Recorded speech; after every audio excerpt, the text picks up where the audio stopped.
Halo, halo, halo. Selamat pagi anak-anak semuanya. Bagaimana kabar kalian hari ini? Ibu harap kalian semua sehat dan bahagia ya.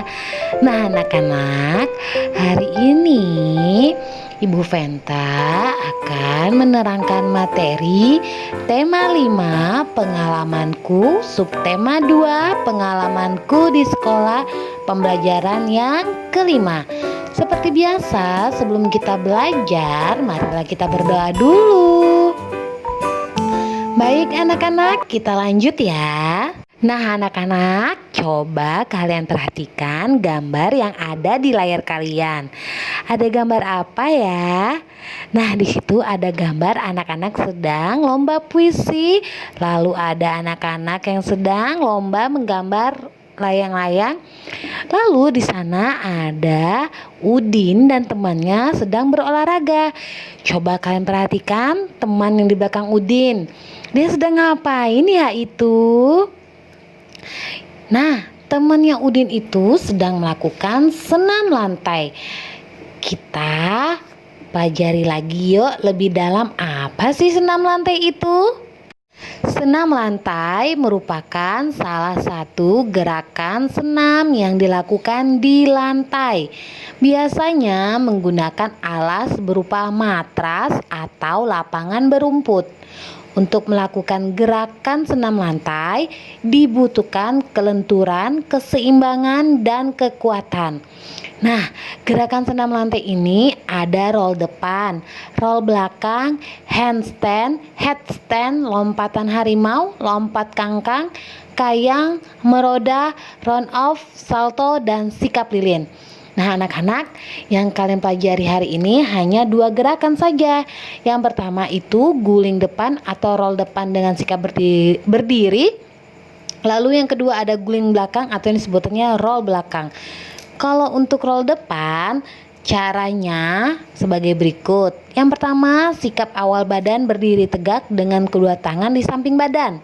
Kedua tangan diangkat ke depan, kemudian badan dibungkukkan, kedua tangan diletakkan di atas matras. Yang ketiga, siku agak ditekuk ke samping, kemudian masukkan kepala di antara kedua tangan. Yang keempat, selanjutnya bahu disentuhkan ke matras, kemudian bergulinglah ke depan. Saat berguling dengan posisi tangan merangkul lutut, kedua lutut dilipat dagu dan lutut ditarik ke dada. Sikap akhirnya berjongkok lalu berdiri. Nah, untuk gerakan guling ke belakang yaitu pertama, ambil sikap awal posisi berjongkok dengan kedua tangan di depan dan kaki sedikit dirapatkan. Lalu, tundukkan kepala, kemudian tolakkan kaki ke belakang. Saat panggul menyentuh matras, lipat kedua tangan ke samping dengan telapak tangan menghadap ke atas bersiap untuk gerakan menolak. Ayunkan kaki ke belakang hingga melewati kepala. Dengan kekuatan tolakan kedua tangan, lakukan gerakan berguling dengan kedua kaki dilipat hingga ujung kaki mendarat di matras. Kemudian kembali ke sikap jongkok. Nah anak-anak, jika melakukan senam lantai, roll ke depan atau roll ke belakang, jangan tidak menggunakan matras ya. Kalian harus melakukannya dengan aman ya anak-anak. Nah anak-anak, coba kalian perhatikan gambar yang ada di layar kalian. Itu ada gambar apa ya? Iya, di situ ada gambar anak-anak sedang bermain estafet bola. Dengarkan cerita dari ibu ya. Tim Edo terdiri atas anak laki-laki, tim Beni ada anak perempuannya. Berikanlah kesempatan yang sama untuk anak perempuan. Sikap di atas sesuai sila kedua Pancasila. Jadi anak-anak mau perempuan mau laki-laki itu semua sama. Sila kedua mengajarkan kita untuk saling menyayangi sesama manusia, termasuk menyayangi dan menghormati guru dan teman-teman. Berikut contoh pengamalan sesuai sila kedua Pancasila di sekolah. Yang pertama, memperhatikan saat guru mengajar di kelas. Yang kedua, ikut memberikan sumbangan untuk petugas sekolah yang sakit. Nah, anak-anak, Ibu harap kalian sudah pernah mengamalkan sila kedua Pancasila di sekolah ya. Nah, anak-anak, ingatkah kamu lagu layang-layang? Sekarang Ibu akan membaca teks lagunya, tapi membacanya seperti membaca puisi. Dengarkan baik-baik ya. Layang-layang, ciptaan Mandong Lubis. Ku ambil bulu sebatang, ku potong sama panjang. Ku raut dan ku timbang dengan benang, ku jadikan layang-layang. Bermain, berlari, bermain layang-layang. Bermain ku bawa ke tanah lapang, hatiku riang dan senang. Nah, anak-anak, demikian pembacaan puisi dari Ibu. Nah, di dalam puisi layang-layang kita akan menemukan beberapa makna kata. Yang pertama, ada kata bulu. Apakah kalian tahu arti kata bulu? Arti kata bulu adalah bambu atau talang. Lalu yang kedua, kata raut.